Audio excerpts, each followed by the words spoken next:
Boa tarde, obrigado por todos estar aqui nesse workshop, que é sobre a produção e distribuição do filme Carvão, produzido pela Superfilmes, na pessoa da Zita Carvalhos, que não pode estar aqui, infelizmente. E temos aqui a chance de ter conosco a Carol, que é a diretora, roteirista do filme, a Karen, que é coprodutora do filme, ela vai explicar como ela se tornou coprodutora, e o Léo Mack, que foi o produtor executivo do filme, tá? Eu sou a Carolina Markovic, sou roteirista e diretora do Carvão. Estou aqui com Karen, né? Patrick já apresentou, mas só para pegar o fio da meada com a Karen, que é coprodutora do filme, junto com a Zita, né? Com a querida Zita, que não pôde estar aqui hoje. E Léo Mack, que é nosso produtor executivo. O Carvão é o meu primeiro filme, meu primeiro longa.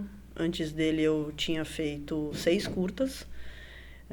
Um documentário que foi assim, na cara e na coragem, sem um centavo, que hoje em dia eu olho e falo, meu Deus do céu, como é que eu fiz isso? Mas acho que tudo faz parte da sua construção, né, como cineasta autoral. Depois eu fiz um curta de animação e depois eu fiz... Agora eu perdi um pouco as contas. Então, 4 filmes de ficção, que um na Bósnia, inclusive, e outros aqui no Brasil, né? E nesse meio tempo não, né? Porque, na verdade, o Órfão, que foi meu último curta, enfim, não tinha plano de fazer mais um curta, mas acabei fazendo, rolou de ganhar um edital, e aí eu fiquei entusiasmado em poder fazer digamos, último curta, não último, porque... né, eu espero fazer outros curtas, é um formato que eu acho muito importante na construção, assim, autoral, né, de um cineasta. Pelo menos para mim, foi muito importante poder ter as experimentações que os curtas me permitiram ter, né. Mas, indo um pouco para o Carvão, que é um filme que, como eu disse, é meu primeiro filme, e que por várias contingências, né, algumas boas, outras nem tanto, mas que fazem parte da feitura de um filme, né? Vocês que imagino que sejam estudantes de cinema vão passar por isso em algum momento, se é que já não passam, né? Que é difícil fazer um filme, tanto do ponto de vista técnico quanto do ponto de vista da construção, né? De você conseguir o dinheiro para fazer um filme, de você conseguir a estrutura, de você se sentir pronto para fazer um filme, coisa que eu particularmente acho que você nunca se sente, eu pelo menos, enfim. Eu depois do Carvão fiz mais um filme, Pedágio, e eu acho que você sempre se sente um pouco à mercê, assim, né? Do que o novo filme vai te trazer. Mas o processo do Carvão, voltando, conversei um pouco com o Patrick de qual seria o tema que a gente iria abordar aqui, contando um pouco qual foi essa linha do tempo, né, digamos assim, em que o Carvão foi construída e que foi uma longa linha do tempo, né? Começou em 2014, quando eu estava com esse meu segundo curta que eu falei, que é uma animação, chama Edifício Tatuapé Marral, que, enfim, eu tive a sorte de passar em muitos festivais, e foi uma coisa bem interessante, assim, que me abriu muito os olhos, me fez entender um pouco mais como funcionava esse mundo do cinema autoral em relação a exibições, festivais, etc. E uma das pessoas que eu conheci, né, que foi uma pessoa importante na minha vida, foi a Zita Carvalhosa, né, da Superfilmes, e ela perguntou se eu tinha algum projeto, e eu, enfim, tinha feito 2 curtas só, não sabia, enfim, por onde começar. Tinha essa ideia de um longa que era muito incipiente na época, inclusive muito diferente do que o filme veio a ser posteriormente. E eu mostrei para a Zita essa ideia, ela gostou e, enfim, aí a gente começou a trabalhar junto. Tinham os núcleos, saudosos núcleos criativos na época, a gente inclusive inscreveu, né, pela Superfilmes para fazer parte do núcleo, o núcleo acabou não ganhando, e nisso foi passando um pouco de tempo, né, um pouco no tempo do cinema não é tão pouco, né, foram 2 anos que a gente foi desenvolvendo e esperando, até que eu falei, bom, vou escrever, né.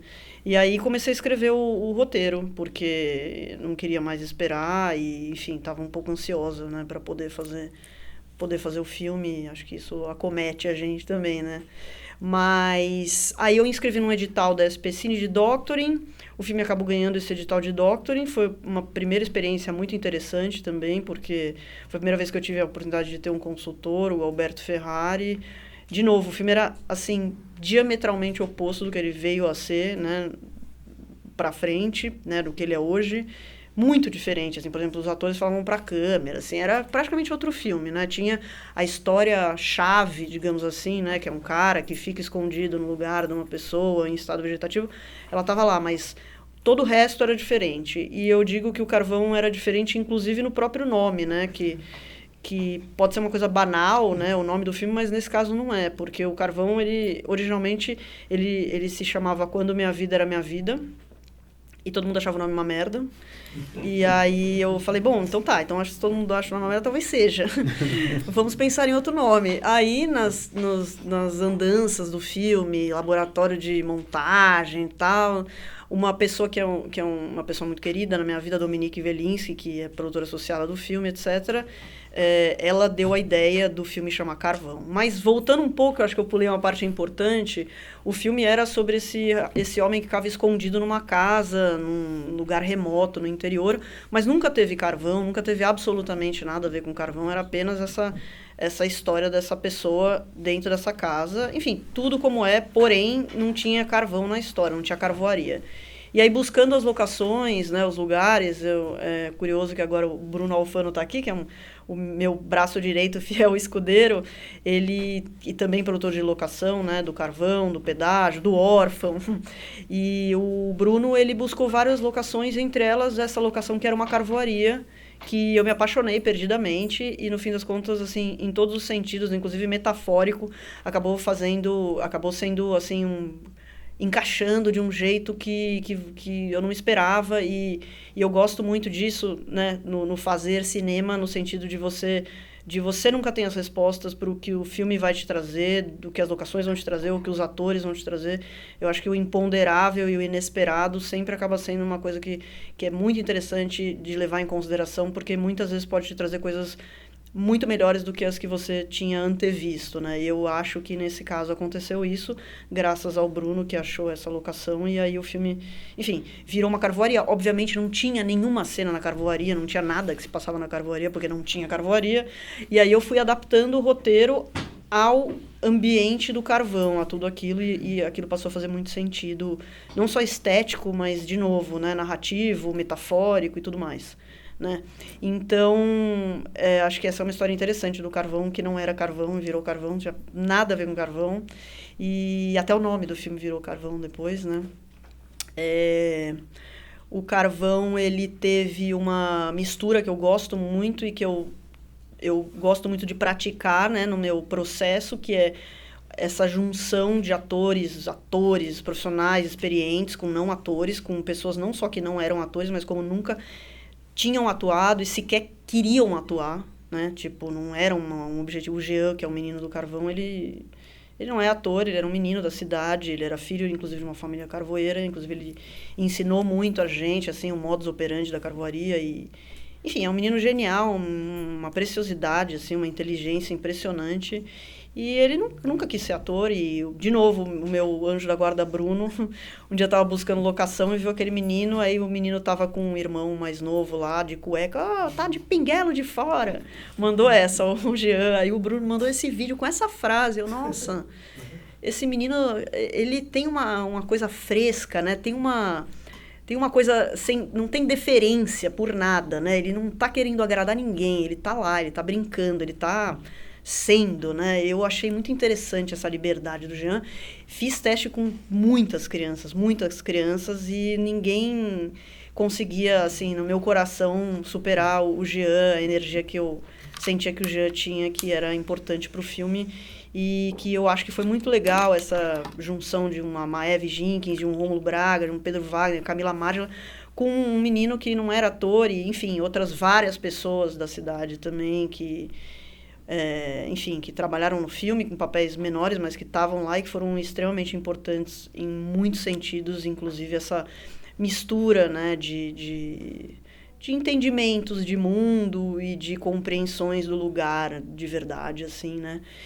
E eu acho que a gente construiu muito junto o filme nesse sentido, desses universos, o real e o imaginário, de modo que, em algum momento, pelo menos a intenção foi que aquilo entrasse num colapso em que a gente não conseguiria mais compreender o que era de verdade e o que não era, e também as vivências. A gente ficou muito tempo lá na cidade, acho que é uma coisa relevante, né? Muito relevante, que a gente fez no pós-pandemia, mas no pós quase na própria pandemia, assim, logo que foi possível filmar. Então, a gente ainda filmava, tinha todas as máscaras, enfiar cotonete no nariz o dia inteiro. Puta que pariu, marmita. Uma puta grana do filme, que, enfim, era um primeiro filme, não que ele tivesse uma puta grana, mas uma parte considerável, né, foi para isso também.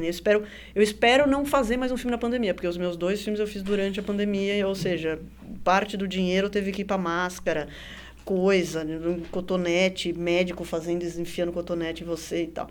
Mas aí, bom, então teve esse viés também, né? Que esse filme foi feito durante a pandemia e com as consequências, né?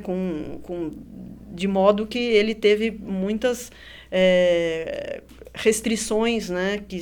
Que eram por conta desse momento do mundo que a gente viveu, né? Enfim, e então teve isso também, que foi bem complexo. E a gente ficou vivendo lá em Joanópolis, na cidade onde a gente fez o filme.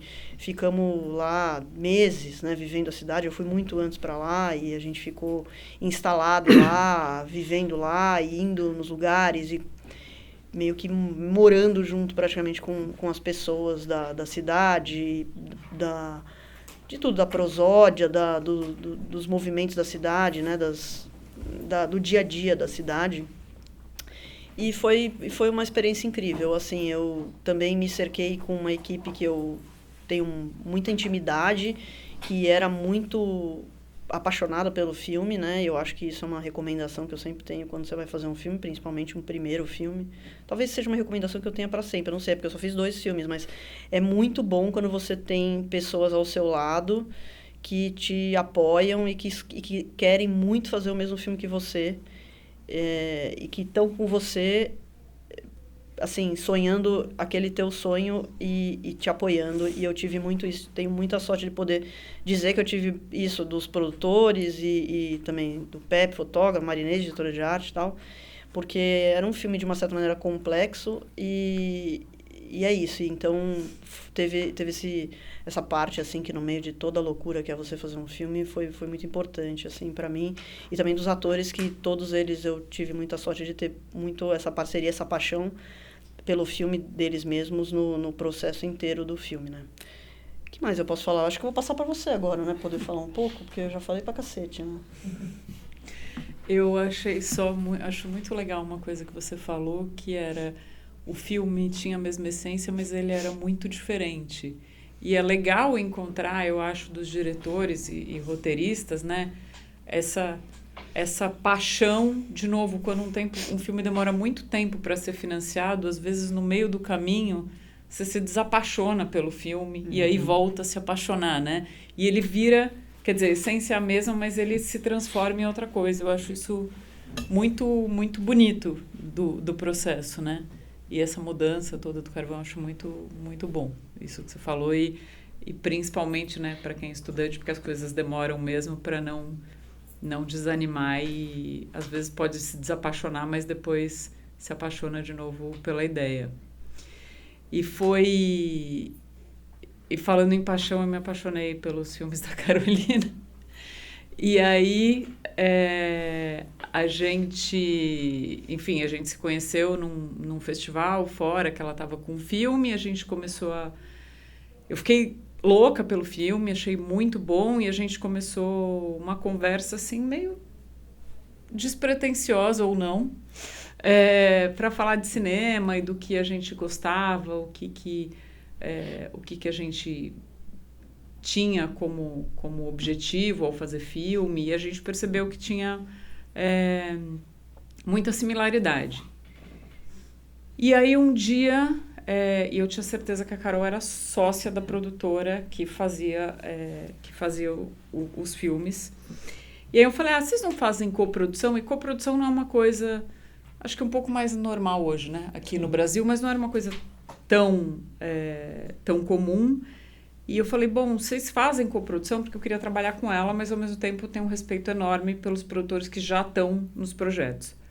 Ela falou, bom, eu não tenho uma produtora, eu estou fazendo esse filme com a Super Filmes, mas eu tenho outra ideia. E ela trouxe essa outra ideia e a gente começou a trabalhar nessa ideia desse outro filme. Só que eu tinha lido o roteiro do Carvão e eu achei simplesmente genial. E aí faltava... O filme era uma coprodução com a Argentina, então tem um parceiro argentino, e faltava um dinheiro para ser captado no Brasil para viabilizar o filme. E aí, conversando, a gente falou, bom, e se você conseguisse trazer esse dinheiro e participasse desse filme? Porque a gente já estava muito próxima também, desenvolvendo outro filme. E aí, assim foi a minha entrada, porque foi, na verdade, para viabilizar essa parte da produção que estava faltando, então trazer esse dinheiro e, ao mesmo tempo, viabilizar depois um aspecto importante da distribuição, que é colocar o filme nas outras janelas. Hoje, né, com as linhas atuais do fundo setorial e a atual política, eu acho que é um pouco mais fácil fazer o primeiro filme, né? Tem editais específicos para novos realizadores, mas tem um aspecto que eu acho que o poder público acaba dando pouca importância, que é a distribuição dos filmes. Porque é muito frustrante você passar anos da sua vida, principalmente para o realizador, né? Porque enquanto um produtor faz vários filmes, um realizador no mesmo... enquanto um realizador faz um filme, um produtor faz, sei lá, 5, 10. Então, para o realizador é muito frustrante passar anos da vida dedicado a um filme e depois não ter ninguém para assistir. Então, a nossa entrada aí no filme se deu para viabilizar essa parte da produção que faltava, então para captar esses recursos, mas também para já garantir uma venda para uma janela de exibição que tivesse mais visibilidade. Então, tinha um distribuidor para cinema já, e o que acontece hoje é que os distribuidores de filmes autorais muitas vezes não têm tanta conexão com as outras janelas de exibição. Hoje um pouco mais, mas isso foi em 2020, foi antes de filmar. Então, vários deles se preocupavam com a janela só do cinema e depois iam tentar vender. Mas a concorrência é muito grande, tem muito mais filme do que o mercado absorve. Então, o que a gente fez foi, também com base na trajetória de curta-metragista da Carolina, vender o filme antes mesmo de ele ser produzido. Então, para o Canal Brasil e para o Telecine. O Telecine é uma janela para o cinema brasileiro de mais prestígio, mais seletivo até do que o Canal Brasil, embora, né, seja o mesmo grupo. Então, esse foi o nosso papel. E no final das contas, isso foi muito bom para o filme, porque vocês sabem que o filme autoral no cinema tem uma exposição pequena, porque não tem grandes recursos para lançar. Então, as pessoas às vezes não sabem que o filme está em cartaz, só quem de fato segue o cinema de arte. E no final das contas, depois, a hora que ele entra nessas plataformas, ele tem a oportunidade de ser visto por muito mais gente. E a minha entrada também nesse processo serviu para fazer a ponte com esse coprodutor argentino e com os parceiros internacionais, porque é um casamento, né? Uma coprodução, e às vezes temos parceiros que não são muito difíceis, não são muito fáceis, ou às vezes questões regulatórias que são complexas, ou até, no caso do Carvão, uma pandemia, com uma obrigação de filmar na Argentina, num momento em que nem os cidadãos argentinos podiam voltar para casa. Na verdade, foi... Esquecido disso. Nossa, agora eu lembrei também. Estava fechado o espaço aéreo, a gente não podia entrar na Argentina. Estava fechado. Então, eu acho que quando a Carol fala de trabalhar com pessoas que vão compartilhar essa visão e ter a mesma paixão pelo filme, é porque, assim, às vezes as coisas ficam bastante complicadas. Para todo mundo. O Léo teve os percalços dele, a Carol os dela. E é importante ter gente que vai te dar a mão e que vai com você aonde precisar, assim, que vai fazer de tudo. E aí a gente, né, tinha uma obrigação de filmar na Argentina, tinha um dinheiro na Argentina, ia fazer a pós também lá. Mas, enfim, o roteiro tinha uma parte de Argentina, como tem na tela, e as pessoas precisavam entrar. Só que não dava para entrar. Então, a sorte foi que a gente tinha um precedente. Eu tinha feito um filme 6 meses antes, que a gente conseguiu uma permissão especial para levar a equipe, 6 pessoas, para a Argentina. Na verdade, a ideia veio do meu coprodutor argentino do outro filme, que na pandemia muitos governos, muitas regiões turísticas sofreram absurdamente, né, no mundo inteiro, e na Argentina não foi diferente. E o outro filme a gente fez na Terra do Fogo, que é uma região que vive basicamente de turismo. E aí o produtor teve a ideia de conversar, não com os órgãos ligados a cinema, mas conversar com os ligados ao turismo e dizer, bom, vocês estão numa situação muito complicada aqui. Temos uma possibilidade de trazer um filme para ser rodado na região. Então, uma injeção de recursos importante na economia local. O que vocês acham de vocês, Secretaria de Turismo, convidar a equipe do filme? A gente aqui queria ir, né? Mas ele fez esse sistema para a gente ser convidado para fazer o filme lá. Isso foi num outro filme. Então, tinha aberto um precedente, que era numa outra região da Argentina, que não tinha nada a ver com essa. E aí, quando a gente pediu autorização, que não era possível, a gente fez o mesmo caminho. E aí contou, bom, então, o governo a província lá da Terra do Fogo nos convidou para fazer o filme, a gente usou isso, e sei lá eu como, tinha um anjo na Embaixada Argentina que seguiu ali com o nosso pedido e levou para frente. A gente apresentou o caso do filme anterior, e aí, sei lá, a gente conseguiu autorização para as pessoas entrarem, mas como o Léo falou, o espaço aéreo estava fechado. Então, a gente trouxe um ator pelo Uruguai, né? Nossa, ele fez uma quarentena lá, muito louco. Agora eu tô lembrando também. Pois é, o ator argentino, só que não tinha voo da Argentina para o Brasil. Então, ele foi de buque, que é aquele barco que cruza ali o rio, foi de buque da Argentina para o Uruguai, ficou 1 semana no Uruguai, porque essa era a regra. De quarentena. E aí ele veio para o Brasil. E na volta foi a mesma coisa. E chegou, né? para filmar, né? Chegou para filmar. Fazia sentido até, porque eu não queria que ele ensaiasse muito com os atores brasileiros, afinal de contas ele ia estar escondido lá, totalmente sem intimidade com aquela família. Então fazia sentido, mas poderia não fazer. Poderia não fazer. Não é mesmo? Se fosse alguém que precisasse ter intimidade, ia ser um tipo problema. O pai do menino, sei lá, não sei. Sim. Então foi esse o processo. E aí depois a Carolina e a equipe precisavam ir para a Argentina. Então também foi complexo, muito mais complexa a ida deles do que a vinda do ator argentino para o Brasil. Nossa, eu lembro né? do Pepe no aeroporto, o dia da gente embarcando, não lembro por quê, que ele não tinha certeza se ele ia poder embarcar ou não, no dia que a gente estava no aeroporto. Vamos para o aeroporto, lembra disso? Lembro, vamos mas para o eu não lembro aeroporto por quê também. Nem eu. Não lembro também, mas era assim, vamos para o aeroporto e a gente vê lá se vocês vão conseguir embarcar. E aí vocês tinham que ficar meio escondidos, né? Vocês não podiam... eles estavam lá, mas não podia ficar circulando muito. Então vocês ficavam meio ali no hotel, não podia circular muito, lembra? Eu acho que não podia sair de casa, não lembro o que era.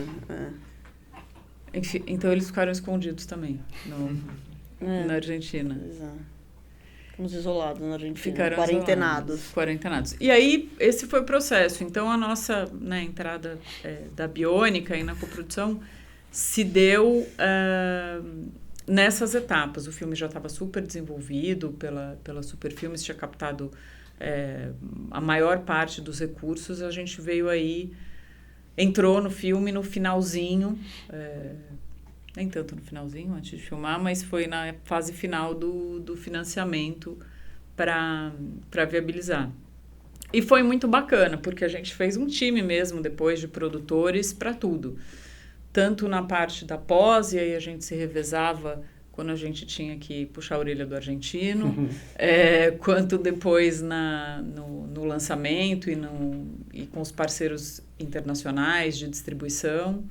E foi um casamento feliz aí com a Superfilmes.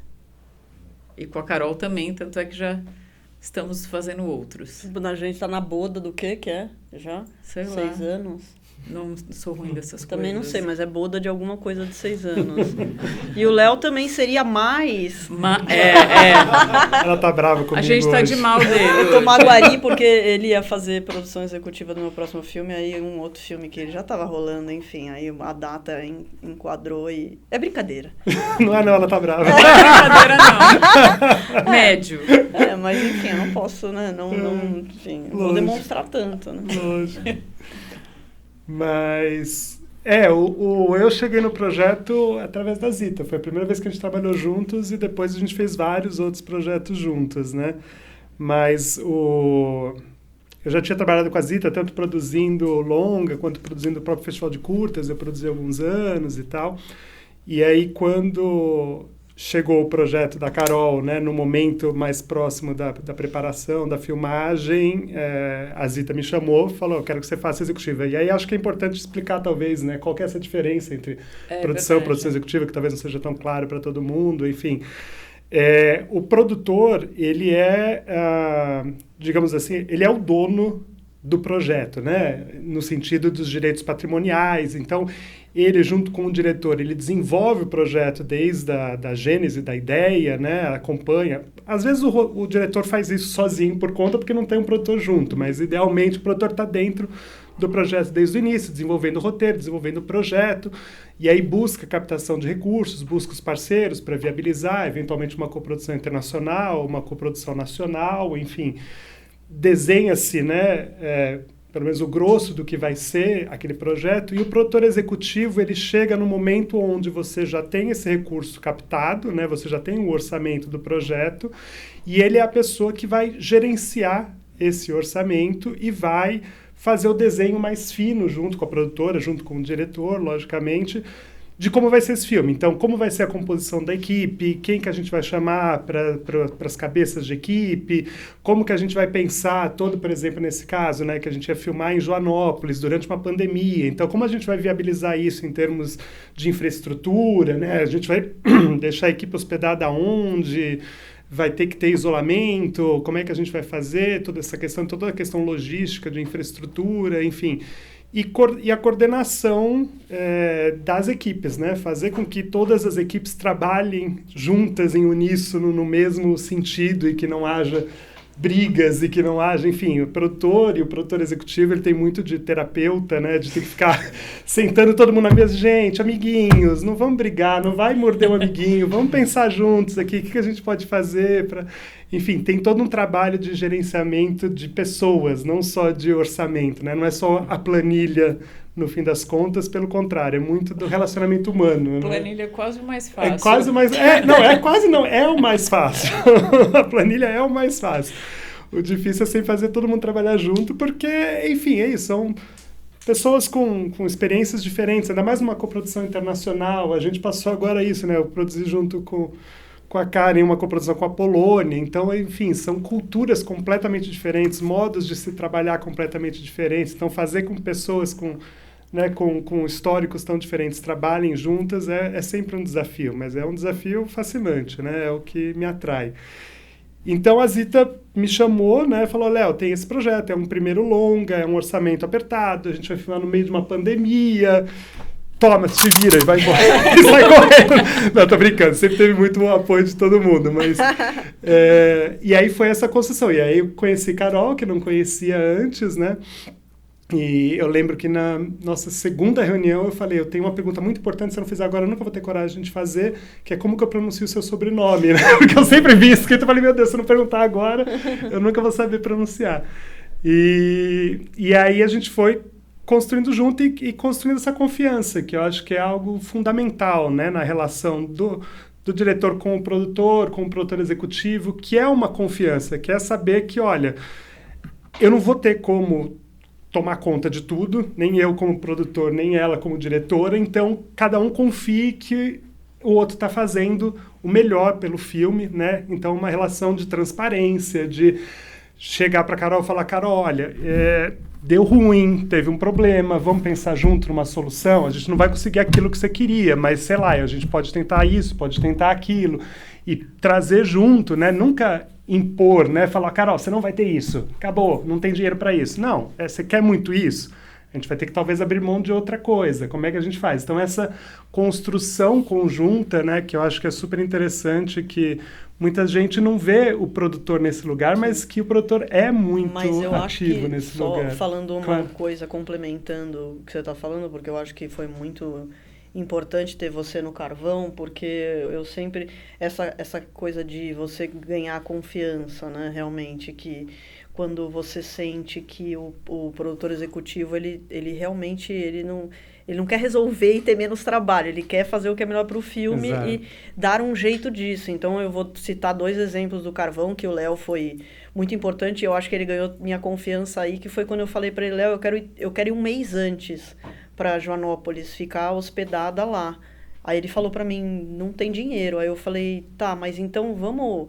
sei lá, não tem como a gente abrir mão, sei lá, perdi, não lembro o que era. E aí ele fez as contas lá e ele entendeu que era importante para mim estar lá e ficar lá, hospedado, etc. E beleza. E teve um papel importante, uma atriz que fazia um papel importante que umas semanas de filmar eu achei que não ia funcionar e que eu queria trocar. E era um pepino. Isso. E eu falei, bom, não vai dar certo, eu vou falar com o Léo, acho que ele vai... E ele, assim, me apoiou 100%, entendeu o quão importante aquilo era pro filme. Então, quando você adquire essa confiança, né, que você sabe que a pessoa está lá para o filme também, o diálogo é outro, né, porque não vira uma contenda, né, uma briga entre... É isso porque eu sou o diretor e artisticamente o filme é assim, não é isso porque o dinheiro não comporta o que quer que seja, né? Então, existe uma compreensão dos dois lados quando você tem esse sentimento de que a gente está fazendo a coisa com o mesmo objetivo, que é o filme ser o melhor possível, né? E eu acho que essa confiança que o Léo tem, essa grande qualidade de realmente estar lá para o filme, etc., foi muito importante também para mim, e, inclusive me ajudava muito a escutar ele e muito mais aberta. Né? Quando eventualmente alguma coisa não era possível, né? E tentar conseguir outras maneiras de fazer aquilo acontecer e tal. E, enfim, é fundamental essa relação, né, Léo? E parece óbvio, mas não é, né? Não. Na verdade, a postura do Léo, assim, foi incrível, tanto é que até na Biônica depois a gente trabalhou várias vezes com ele, porque é sempre pelo filme. E muitas vezes as pessoas, né, põem o ego na frente, produtor executivo, qualquer um da equipe, né? Sempre, enfim, as pessoas, afinal de contas, né? Pessoas. Mas, para ele, o filme sempre está em primeiro lugar. Então, ele dava um jeito de viabilizar, ainda que fosse muito difícil. Então, isso fez muita diferença e, assim, não é tão comum. Isso é ele, por isso que é muito bacana. Sim. Por isso que a gente tá bravo com ele, que ele não vai fazer o filme. Mas é porque... O que acontece? Eu acho que, independente de que área vocês forem seguir, né? Porque vocês têm milhares de opções dentro do cinema, mas a paixão pelo que você faz é fundamental, né? Eu sou apaixonado pelo cinema, sempre fui. Trabalhei com várias áreas no cinema. Já fui crítico de cinema, já produzi mostra e festival, já produzi filme. O que me fascina é o cinema, é essa arte, né? Então, quando eu estou como um produtor executivo, é óbvio que eu tenho uma responsabilidade sobre o orçamento, que eu tenho uma responsabilidade sobre a entrega, sobre não sei o quê. Mas, acima de tudo, para mim, eu tenho uma responsabilidade sobre o filme, porque eu quero que aquele filme seja incrível, porque eu quero que aquele filme seja especial, porque eu sou apaixonado por aquilo, eu quero ter orgulho de fazer aquilo, eu quero ter orgulho de ver aquilo. E também, que é uma outra coisa importante, Karen, eu tenho uma responsabilidade enorme sobre as pessoas que estão envolvidas naquele filme. Isso é fundamental para mim, isso é uma condição sine qua non, né? Então, por exemplo, ela pode me convencer de qualquer coisa no sentido de, não, mas eu preciso disso, então eu vou ter que fazer 1000 coisas aqui que vai dar muito trabalho, ou que vai gastar muito dinheiro, depois eu arranjo outro jeito de compensar, não sei o quê, ela vai me convencer. Agora, ela nunca vai me convencer a fazer uma coisa que vai ser escrota para a equipe, e ela jamais faria. Eu só estou dizendo o exemplo que isso também é fundamental, e isso é a forma como você faz com que a equipe inteira trabalhe em uníssono. Porque, de repente, quando eu chamo a equipe de arte e falo, gente, olha, o orçamento de vocês está muito alto, ou as demandas que vocês têm não estão cabendo, eu não chego e falo, você não vai ter. Não, não vai ter por causa disso, mas por que você está precisando? Eu preciso disso. Então, será que a gente não consegue resolver de outra forma? E trazer para junto. E trazer para pensar junto em soluções, porque no fim das contas todo mundo quer fazer o seu melhor, entendeu? Só que nem todo mundo tem a visão do todo. E é isso que entra o produtor executivo e muitas vezes o diretor também, né? Que você tem a visão do todo. Então você entende que se eu estou te pedindo para abrir mão disso, é porque para o filme é melhor, porque o filme vai entregar isso. Se eu não explico para a pessoa, ela só vai ficar frustrada. Ela não vai entender por que está sendo feito dessa forma. Então, trazer as pessoas para junto, trazer as pessoas para conversar e pensar juntos como construir esse filme é fundamental, né? E isso é uma coisa que o diretor dá muito tom, né, e o produtor dá muito tom, que é fazer com que a equipe trabalhe junto. Sim. E o que é muito legal de um primeiro filme, que eu adoro fazer primeiros filmes, primeiros, segundos, é primeiro que há um desejo de... Você não está preso a fórmulas, né? Você está mais aberto a arriscar, a pensar diferente, a pensar outras formas de se fazer. Muitas vezes você entra numa espiral, depois de muito tempo, que você vai no piloto automático. Seja produtor, seja diretor, né? Eu vou aplicar essa mesma fórmula que eu já usei em vários filmes, vou aplicar aqui e vida que segue, né? Tem uma expressão que eu odeio, que se usa muito no cinema hoje, né? Que eles falam, é o job. Qual que é o job que eu tô fazendo, né? Eu tô fazendo esse filme aqui que eu poderia estar fazendo qualquer outro. Eu achava que era pra outra coisa. Não, pois é. Não, mas se usa muito. Olha. É quase a mesma coisa, exato. Os técnicos usam muito isso. Tô aqui fazendo esse job, né? Não é um job, cara. É uma obra de arte, é uma obra coletiva, é uma construção, sabe? E eu odeio isso, né? Tô aqui... Podia estar fazendo qualquer coisa, estou fazendo isso. Não. Sim. E quando é um primeiro filme, é isso. O diretor está aberto a experimentar novas fórmulas. O diretor muitas vezes traz os parceiros que estavam nos curtas-metragens. Então isso é uma coisa muito legal, as pessoas crescerem juntas, sabe? Tipo, fizemos todos os curtas juntos, vamos fazer o primeiro longa juntos, né? Vem aquele tesão diferente, vem aquela vontade diferente, né? E isso é muito legal. E isso é uma coisa que é muito, muito gostosa mesmo de fazer parte, né? E aí compensa esses perrengues que agora você falou, eu lembrei. A gente ficava... Nossa. Gente, abriu a fronteira em Foz do Iguaçu. Se a gente correr para lá agora, hoje pode atravessar para a Argentina, porque abriu a fronteira para fora. Eu não lembro, veio para o Brasil como, no fim? Veio por terra ou veio a gente foi andando, eu, a Renata e o Pepe, um carro deixou a gente foi andando, passou por um pedágio, foi uma coisa, parecia que a gente estava, sei lá, traficando. Foi bizarro, agora lembrando, nossa senhora, meu Deus. Porque estava filmando ali perto de Misiones, na Tríplice Fronteira, e como era, tinha que voltar para Buenos Aires, porque a autorização não podia cruzar a fronteira, só podia cruzar por avião com o Brasil. Não podia cruzar nem a pé, nem de carro, nem nada. A autorização deles era só para cruzar por avião. Só que eles estavam na fronteira. Então, aí a gente pediu uma autorização para eles não terem que ir de lá para Buenos Aires para voltar. E essa autorização não saía. Foi isso. Eu não sei, eu só lembro da gente, de um carro deixar a gente na frente de um pedágio vazio, que estava fechado a fronteira. Nós três andando, assim, meio pequenininho, um pedágio andando até lá, um policial, não sei o quê, e a gente andando e realmente parecia que a gente estava fazendo uma coisa errada. Era meio isso. Eu não lembro o que era. E é isso, e aí fazer cinema é isso, né? Você tem, de repente, que lidar com umas coisas que você jamais imaginou, é o glamour do cinema, né? Você tem que lidar com umas coisas... O glamour do nosso filme eram as vacas invadindo o set de filmagem. Isso era massa. E quando a gente estava meio descansando também. Sim, porque a gente viu... Essa locação era numa fazenda, né? Então, de repente... O set estava lá filmando, a equipe que estava na base começa a gritar: as vacas estão invadindo o catering. Então, tipo, eu tava armando lá a alimentação da equipe e as vacas começaram a invadir. Querem comer a comida da equipe. E aí são essas coisas divertidas que tem no dia a dia de fazer um filme.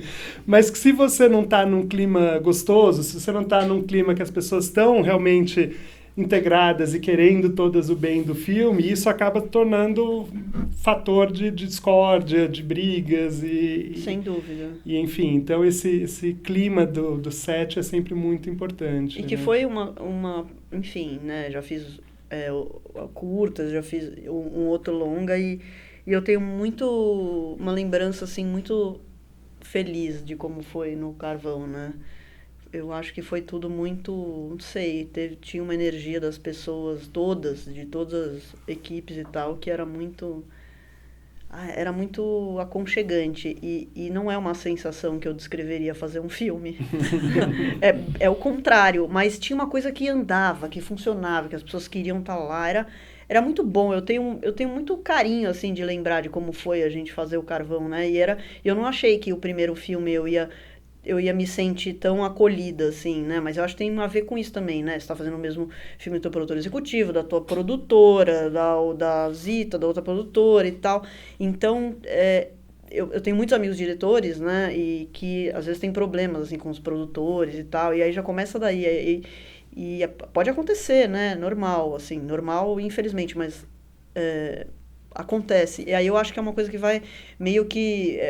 veio... sabe, uma barreira de uma água que vai estourando e aí começa a virar uma grande loucura, né, de desentendimento, assim, né, porque... Que problema vai ter, né? Não, todo dia, né, toda hora, todo minuto, tem que saber lidar com isso. Na verdade, é você lidar com essas coisas imprevisíveis o tempo inteiro. É a cena que você fez e que na hora tá ruim, é o texto que você escreveu e que não funciona, é o ator que, sei lá, não tá rolando, ou é você que não tá conseguindo achar bom aquilo. Então, é toda hora, a locação que caiu, é tudo, né? É assim, tudo você lutando contra as coisas não acontecendo tal qual você previa, né? Então, realmente, essas relações, né, são importantes. E tem uma coisa muito legal da Carolina, que ela é absolutamente apegada ao que ela escreveu. Por outro lado, quando ela vê que o que ela escreveu não está funcionando, ela imediatamente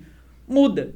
Então, tem um radar ligado, assim, para o que está rolando e para o que não está, e uma agilidade, uma inteligência para mudar, que é incrível, porque tem gente que fica, de fato, que cristaliza aquilo que escreveu e o que imaginou na cabeça e não consegue ter flexibilidade para mudar. E aí fica ruim, porque às vezes está ruim, você está vendo que está ruim, mas está apegado. E você zero apegada, né? Eu acho legal pensar que pode acontecer uma coisa. Eu não sei, eu não sou uma pessoa esotérica, muito pelo contrário, mas eu fiquei, nossa, é uma coisa do destino, apareceu a carvoaria. É porque era para aparecer, isso é um presente pro filme. Sabe assim, tipo, puta, que da hora isso, né? Vai ficar bem mais legal do que o que eu tinha pensado antes. Sei lá, 1000 coisas, um ator... A Camila Márdila que criou a cena do... Quer um biscoitinho? Quer um cafezinho? Isso nunca esteve no roteiro. Ela fez isso no ensaio. E eu achei do caralho e coloquei no roteiro, escrevi, mas ela que fez aquilo. Eu acho muito bom quando surgem coisas das pessoas. Você tem que estar aberto a ouvir seus parceiros, a ver o que a cidade está falando, o que a locação está mostrando, o que é legal, o que não é tão bom. E, sei lá, é um filme, ele tem que parecer... verdade, né? Então, é muito mais do que aquilo que você pode prever, né? Não é uma coisa, não é uma ciência exata, é vivo, né? É vivo. É bonito isso, né? Eu acho legal isso, né? Do cinema. E quanto mais aberto você tá para o que a realidade vai te trazer, mais rico isso vai ser, né? Porque você não está engessado, impondo... Ainda mais quando a gente vai filmar em locações como essa, né? Você vai para uma cidade pequena, Joanópolis, né? Aquela população não tem ideia do que é fazer um filme, não sei o quê. Se você chega todo formatado, engessado e tal, vai ser horrível. Vai ser um OVNI sendo imposto àquela cidade. Se você está aberto ao que aquelas pessoas vão trazer, as histórias que elas te contaram durante a preparação, né? Esse menino que a gente encontrou que era um gênio, inclusive ele foi morar comigo, você sabe, né? Depois, durante a filmagem. Ah, sim.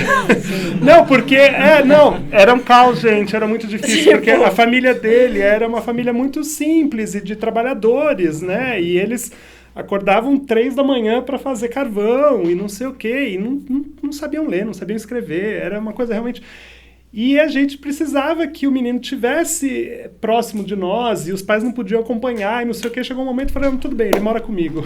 Aí ele foi e se mudou lá pra casa. Soluedes, né, que era a responsável legal, né, por ele e tal. Muitas emoções. Então é isso, você tem que estar aberto ao que a realidade te traz e bailar com a realidade, porque isso só vai enriquecer, com certeza. Perguntas? Bom dia, boa tarde, tudo bem? Muito legal de saber esse processo que eu não tinha noção. Eu queria saber, Carolina, como foi a direção de atores do filme, pensando principalmente essa questão de atores, não atores, como foi esse processo? Claro. Como é teu nome? Gabriel. Gabriel, eu tive uma pessoa que era meu braço direito na preparação, que era a Silvia Lourenço, que é uma grande amiga, que agora, inclusive, não é atriz, mas agora ela está atendendo como psicanalista e não é mais. Então, por exemplo, meu próximo filme que eu queria que ela, de novo, fizesse preparação, ela não vai poder fazer, ela mudou de profissão. E, assim, acho que isso diz muito sobre a figura dela, inclusive, que é uma pessoa muito inteligente e que me ajudou muito nesse processo. Mas... a Maeve e o César Bordon, né, que são os atores, digamos, principais do filme, eram atores que eu já tinha convidado muito tempo atrás, assim, sei lá, 6 anos antes, quando eu comecei a falar com a Zita de fazer o filme. A Zita me botou em contato com a Maeve e o César tinha feito um dos meus curtas e eu convidei eles e eles passaram por milhares de versões do roteiro e etc. E a gente foi conversando no ânimo e no desânimo, do tipo, fudeu, esse filme, nunca consegui fazer esse filme, não tem dinheiro, etc. Até o agora não vai, né? Mas mais próximo do momento de fazer o filme, a gente foi todo mundo para Joanópolis, um mês antes. Fomos todos para lá, a gente ensaiava na praça, tinha um lugar lá que era, sei lá, que a prefeitura cedeu pra gente. E a gente ia lá e ensaiava todo dia, e a Maeve, o Rômulo, o Pedro Wagner e a Camila iam fazer um laboratório com pessoas locais. Então, por exemplo, a Maeve tinha uma mulher lá na cidade que chama Lurdinha, que, enfim, era uma mulher que eu conhecia, tal. Eu ia bastante para a cidade quando eu era criança, tal. E a Maeve ficava tardes lá, o dia inteiro, ver como ela falava, ver como ela matava a galinha. Maeve vegana, né? Matando galinha.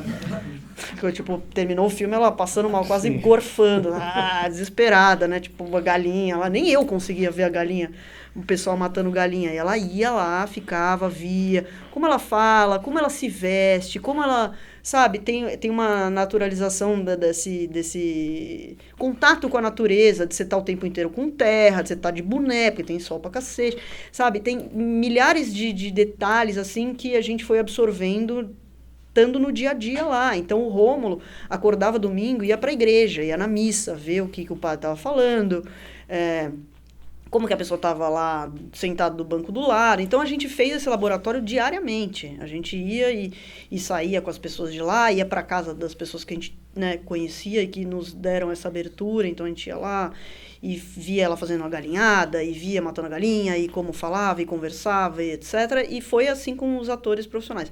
Os não profissionais, a gente ficou na cidade e também com o olho bem aberto para buscar esses meninos. Como, por exemplo, o Bruno achou o Jean.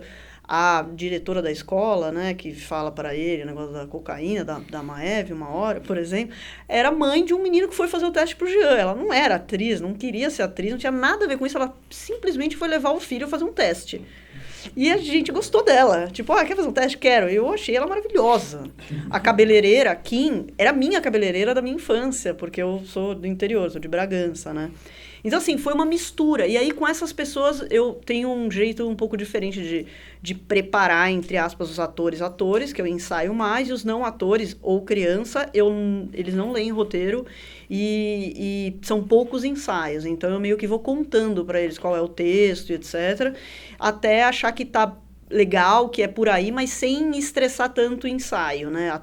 Os atores profissionais é um pouco diferente. Obviamente tem o roteiro, sabem de tudo que está acontecendo, e os não profissionais é quase como se eles estivessem sendo aquela pessoa sem entender tanto o conto, sabe, do que é o filme, etc, né? Tudo sempre transparente.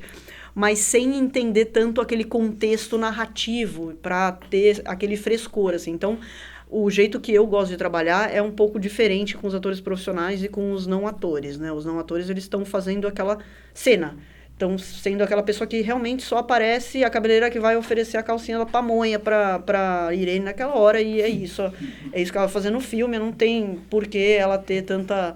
Assim, ela não interessa o que tá acontecendo com o cara na casa dela, assim, ela não sabe, basicamente. É legal ela não saber que tem um cara escondido lá, pra ela ter, inclusive, essa não desconfiança, né? Então, tem um jeito que eu gosto de trabalhar com os atores que faz um pouco parte da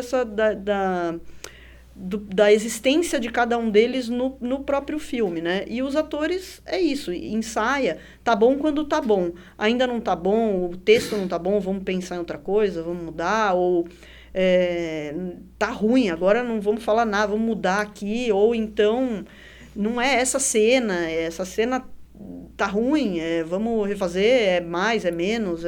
Aí é ensaio até chegar no momento que eu intua que esteja bom. Quando eu intuo que tá bom, eu paro de ensaiar. Aí eu não ensaio mais. Se eu achei que a gente chegou numa cena e a cena tá boa, acabou o ensaio. Aí a gente só vai filmar. Seja, tipo, o tempo que for antes, sabe? Então, meio isso. O Jean, por exemplo, que tinha muita cena, nunca leu o roteiro, obviamente. Contava todos os dias, eu sentava com ele e contava um pouco do filme. Essa cena, você vai falar isso, tua mãe, porque você tá chateado com ela, porque não sei o quê. Aí ele vinha e ensaiava com o Romo, com a Maeve e tal. E ele foi entendendo o que era o filme. Eu contava pra ele o que ele tinha que falar, e às vezes ele improvisava, e era coisa que ele inventava na hora também, que ele era maravilhoso. Por exemplo, no último dia de filmagem, eu falei, eu não vou mais fazer nada do que tá no roteiro, vai ser um dia de improvisos. Então, por exemplo, a cena dela lavando louça com ele, não vou, tô dançando. Isso nunca esteve no roteiro. Isso era, Maeve, Irene, lava a louça e teu filho folgado tá aqui, você tem que chamar ele pra te ajudar. Jean, desobedece tua mãe.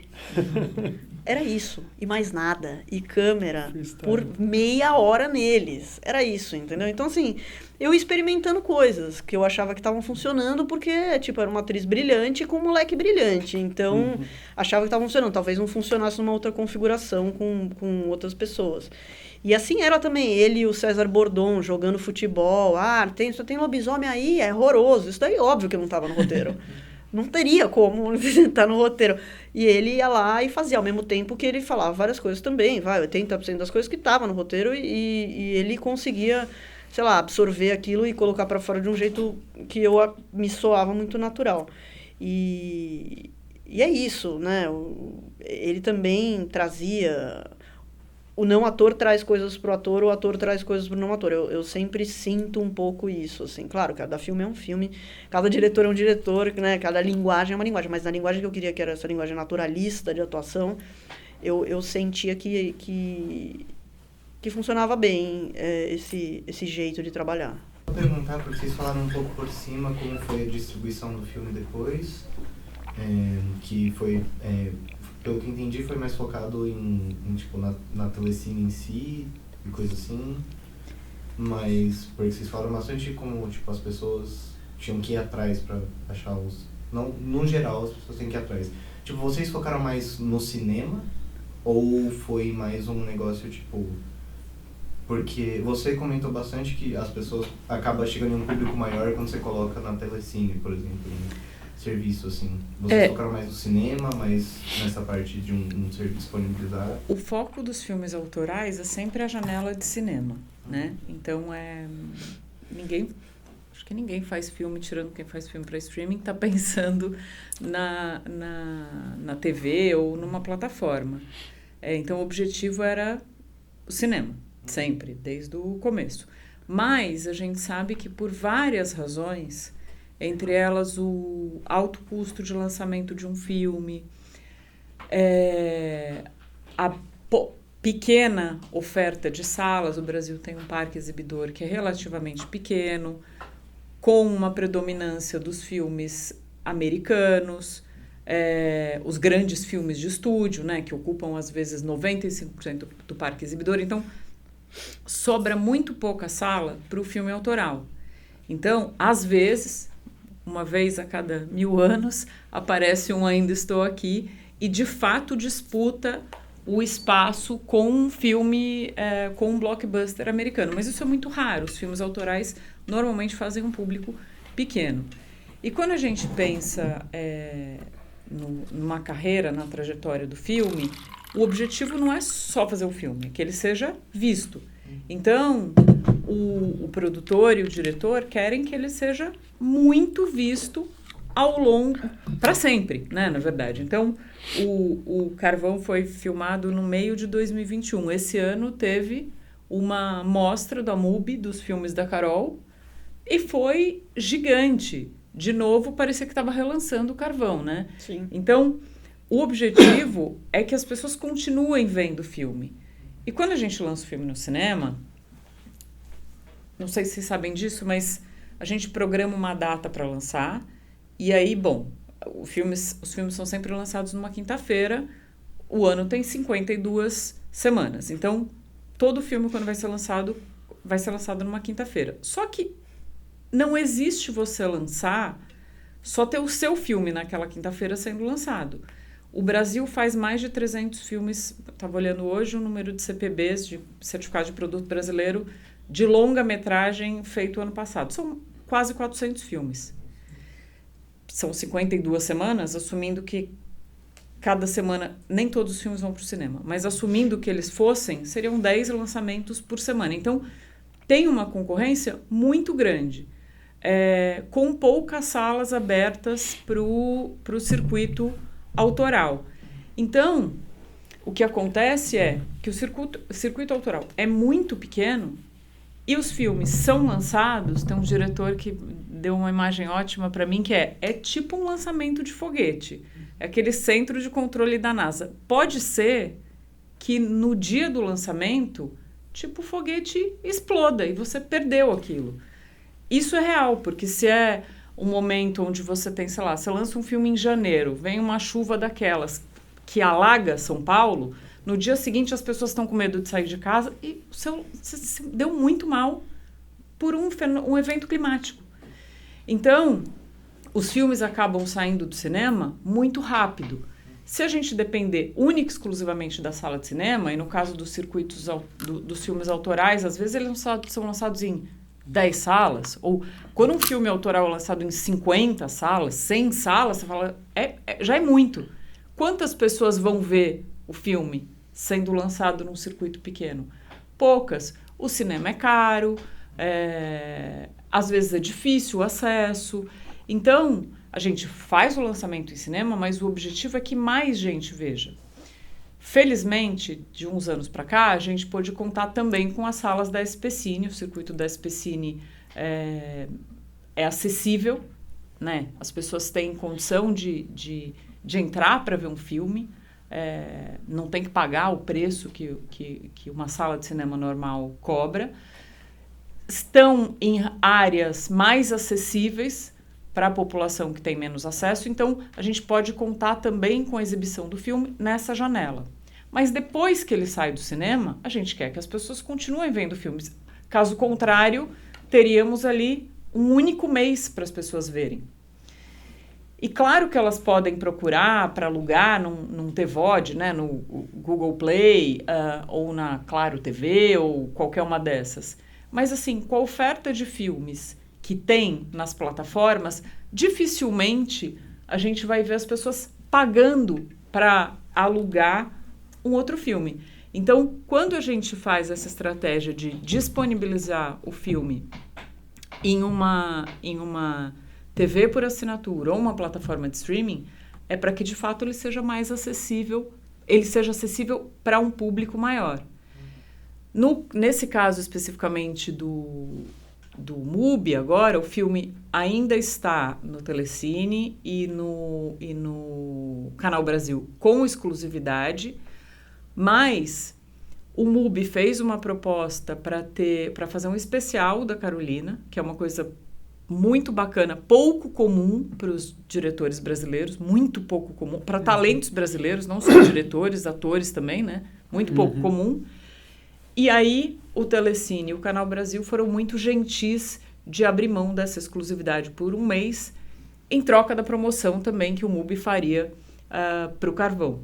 Então, a ideia é que e aí a gente faz licença por períodos maiores, por períodos grandes, o filme fica disponível por um período.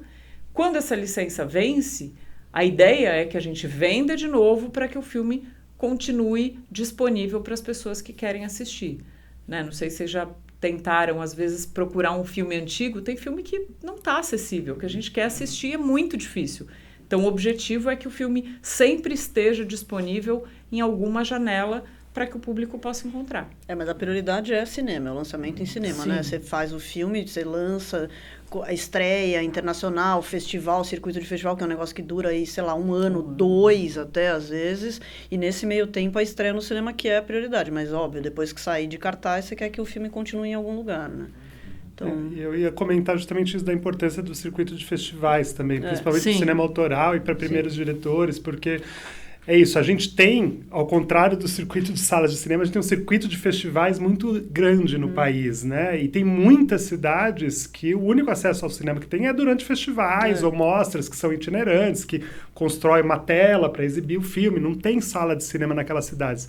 Então, com o circuito de festivais, a gente consegue chegar num público que não teria acesso a esse filme, seja por ausência de sala, seja por questões de custo, porque os festivais normalmente são gratuitos, né?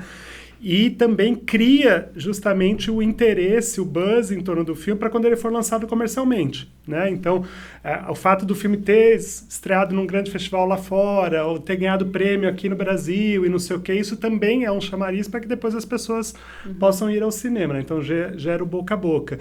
E no caso de um diretor em início de carreira e tal, principalmente esse circuito de festivais internacionais, ele é fundamental para viabilizar os próximos projetos, entendeu? De repente, você tá com um filme estreando num grande festival, é uma vitrine para que depois você consiga também viabilizar o financiamento do teu filme em fundos, porque você vai apresentar um currículo com festivais e tal, ou chamou a atenção de coprodutores internacionais que viram teu filme no festival e podem se interessar pelos próximos. É fundamental, enfim, cada vez mais, né? E para a sala de cinema querer o seu filme. Exato. Porque o distribuidor... enfim, se vocês já souberem disso, vocês me falam, eu pulo essa parte, mas... Eu tô no primeiro semestre, eu tô perguntando... O filme... Não, nem tive aula de produção, né? O filme fica pronto e... Vamos esquecer essa parte dos festivais, tá? Vamos pensar no lançamento do filme no Brasil. Como eu falei, tem muitos filmes para serem lançados. O distribuidor, que é quem vai negociar o filme com a sala de cinema, normalmente com as plataformas, os canais de TV, as plataformas de streaming, ele precisa ter argumentos de venda desse filme. Quando o filme vai para um festival importante, é um argumento fundamental para ele para decidir quanto ele vai investir e para ele entender qual público ele pode fazer. Porque, primeiro, a gente tem que o produtor tem que convencer o distribuidor a investir dinheiro no lançamento do filme, para promover o filme. E os festivais internacionais, quanto mais importante, maior a visibilidade. E a ideia é que eles estreiem num super importante que depois outros repliquem, para que o filme comece a ser divulgado espontaneamente sem que haja um investimento de marketing. Mas depois que o distribuidor, depois que tudo isso aconteceu, ele precisa convencer também a sala de cinema a programar o filme. Porque toda segunda-feira o distribuidor tem que falar com todo o parque exibidor para ver quem quer o filme. Porque não basta ele querer colocar o filme na sala. A sala de cinema precisa querer o filme. Então, todo esse boca a boca que é feito com os festivais fora do Brasil, os festivais no Brasil, fazem diferença para o cinema, a mídia espontânea, então tudo que sai de matéria sobre o filme no jornal, isso é usado pelo distribuidor como argumento de convencimento à sala de cinema para querer o filme. Porque, no final das contas, a gente precisa que as salas queiram. Então, isso é fundamental, essa trajetória internacional. E depois esse circuito de festivais aqui, a mídia espontânea, é fundamental para que o filme seja visto nas salas de cinema. Eu queria fazer uma pergunta para a Carolina. Eu gosto muito de roteiro, ver o andamento da história e tudo mais, verificar isso. No seu roteiro, eu sinto assim que há uma normalidade, uma pseudo-normalidade dos personagens na história, há uma violência implícita e explícita em alguns momentos, e me chamou a atenção assim, você é roteirista, inclusive, da história. Eu queria entender assim, qual era o que você quis passar com esse universo, né? No primeiro momento você vê que é um universo que tem poucos recursos, de gente muito humilde, muito pobre, e que se infiltra de uma maneira num ambiente de crime, de máfia, sei lá o que possa parecer, e as coisas se misturam, e aí você não sabe quem é mais violento nesse processo. Uhum. Então, o que você buscou quando pensou nessa ideia, ou se é isso que você pensou, eu não estou falando besteira, né? Não, eu não acho, não tá falando besteira, não. Eu nunca gosto muito e nunca talvez consiga muito sintetizar com os meus filmes o que eu quis falar, como se fosse, sei lá, uma mensagem específica e única, sabe? Mas eu acho que tem sempre pontos que eu gosto de tangenciar, assim, para tentar compreender, assim. Eu acho que o Carvão tem um pouco essa banalidade do mal, essa banalização, essa normalização do absurdo, né? E como a crueza do mundo capitalista faz você ter que tomar algumas atitudes e como isso pode ser condenável ou não, né? Então, assim, como que a realidade, né, dura acaba incidindo sobre as pessoas a ponto de subverter um pouco, né, os valores e as necessidades e as decisões e o quanto isso é julgável ou não, né?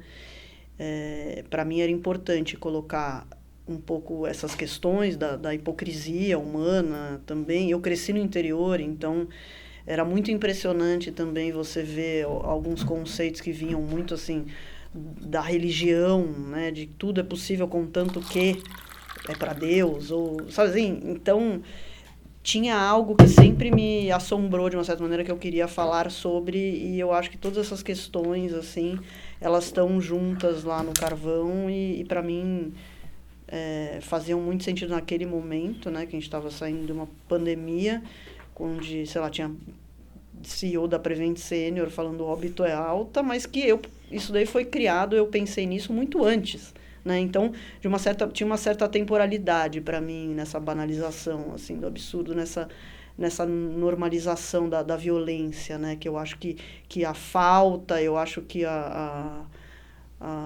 escassez, ela acaba trazendo isso para o ser humano, né? E isso é uma coisa que me interessava muito, assim, e que eu acho que foi um experimento nesse sentido. E de tom também, eu gosto de misturar humor com drama e ser esquisito e do constrangimento. É uma coisa que eu sinto muito na vida real, assim, sabe? Eu não acho que você tem que definir qual é o tom específico de um filme, se é comédia, se é drama, se é... Eu acho que a vida, ela é muito, né? Então, eu tinha várias coisas, assim, em relação a tom e temas que eu queria abordar e, de uma certa maneira, compreender, assim, com o filme, mas... E é isso, eu acho que tinha esses personagens todos que representavam muitas coisas, mas eu nunca penso, quando eu vou escrever um filme, eu quero falar sobre isso e esse personagem representa isso, nunca é dessa maneira. Eu sempre gosto de personificar mesmo, e de pensar que aquela pessoa existe, ela está passando por aquilo, e de eu me apaixonar por ela, seja ela boa, má, enfim, porque a gente é meio tudo, né?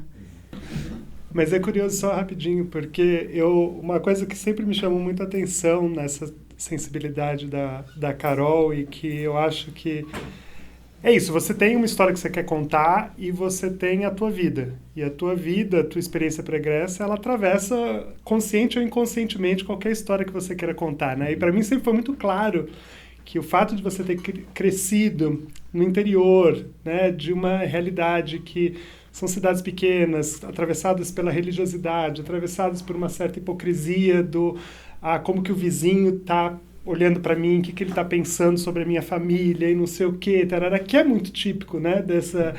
E para mim sempre foi muito claro que isso atravessava a história, né, de maneiras conscientes muitas vezes, mas também de maneiras inconscientes, né, porque é o que você viveu a tua vida inteira, então isso te forma, né, esse olhar. E eu acho fascinante esse olhar que é, ao mesmo tempo, de desnudar a hipocrisia que existe nessas relações, nessas construções sociais, mas, ao mesmo tempo, sem um julgamento de um olhar superior, moral sobre aquilo, mas sim de um julgamento, de uma compreensão de tipo, cara, eu entendo, essa pessoa é humana, eu poderia estar fazendo a mesma coisa, às vezes, dependendo do contexto no qual o estudo se deu, entendeu? Então, é desnudar essa hipocrisia, mas sem um julgamento ético, moral, mas sim com um olhar humano. Isso eu acho fascinante, que é um equilíbrio muito difícil, né? Muito difícil, e que a Carol tem de uma maneira muito rica, e acho muito fantástico isso, viu? Obrigada. Verdade. Ele só tá falando isso. É pra ela me perdoar que eu não vou fazer vida. Que horror, esse virou um tema da mesa. A Carol faz bullying, ela faz bullying. Faz. Mas eu só faço bullying com quem eu amo. Acho que tem uma pergunta lá. Seguindo nessa ideia do equilíbrio que vocês comentaram agora, eu queria perguntar para a Carol. Quando você faz um curta-metragem, é essencial que você atinja o nervo da sua ideia, né? Você tem uma boa ideia, você tem que ir direto ao ponto dela e extrair o melhor. Agora, quando você faz um longa-metragem, qual que é a mentalidade, assim, do tratamento dessa ideia? Porque você pode abrir muito o leque e deixar a ideia diluída, ou então você pode errar o caminho da imagem que a sua ideia poderia atingir e tal. Como é que é a metodologia, assim, da artista para tornar esse longa algo interessante mesmo, assim, sabe? Desse ponto de vista do tipo, estou satisfeito com isso, porque eu imagino que o curta-metragem seja um processo muito mais fácil de fazer, porque é aquele ponto, não tem rebarbas, né? Agora o longa é outra coisa. Você tem toda a razão. É outra coisa. Tanto longa que a gente veio e fala, nossa, seria um ótimo curta, né? Meu Deus, é outra coisa, e assim... É muito difícil fazer um longa. Eu acho já difícil fazer curta, fazer filme é difícil, mas fazer um longa é um negócio de gente louca. É uma doideira. E assim, a única coisa que eu penso nesse sentido de como não deixar a ideia se esvair, o meu único critério que eu tento sempre me apegar é: eu estou muito interessada em ver isso. Eu quero ver isso, eu quero ver essa pessoa fazendo na tela, fazendo uma coisa que tenha essa consequência, entender como é a cabeça dela. Essa pessoa deixou de ser um personagem no papel e eu estou muito interessada nessa mulher, nesse homem, nessa criança, e eu quero ver o que ela vai fazer. E assim, em algum momento eu deixo de ser diretora no set e passo a ser espectadora do que eu estou vendo lá, para tentar ter um julgamento, né? Porque diretor, você tem que dirigir, você está julgando aquilo se você gosta ou não. E é muito fácil a gente gostar do que a gente está fazendo, do que a gente criou, então você tem que sair um pouco daquele lugar.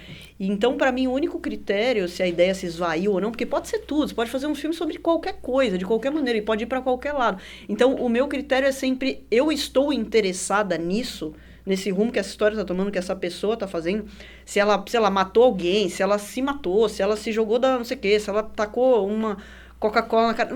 Eu quero ver isso. Por que eu quero ver isso? Está me interessando por quê? E só isso. Porque, assim, é muito subjetivo o que é interessante para você, o que conta algo sobre o sentimento daquela pessoa, né?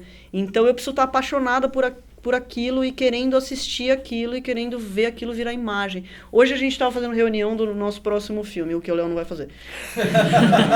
E aí fazer reunião de locação. E a gente estava falando de uma cena e a produtora de locação falou uma coisa da cena.